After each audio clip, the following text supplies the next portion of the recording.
И как е, пичове? Добре дошли отново в канала. Днес отново ще скачаме дърта, скока в Димитровград, с ново колело, както можете да видите. Сега ще ви покажа. Драг C2, за Коледа сега взех. Ето, както можете да видите.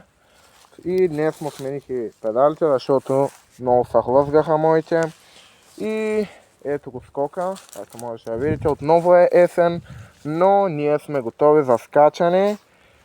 И да видим дали ще успея да врътна whip, дали няма и да видим какво ще стане.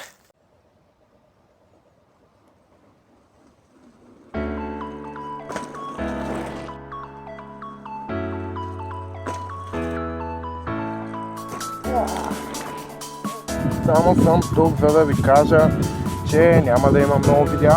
Това ще е едно от първите. 2026 започвам да качвам, но много рядко. Та сега нека се върнем към нашата тема за карането.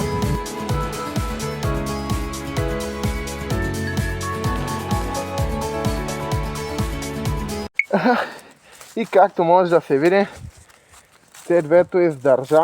То няма как да не издържи, чисто ново е.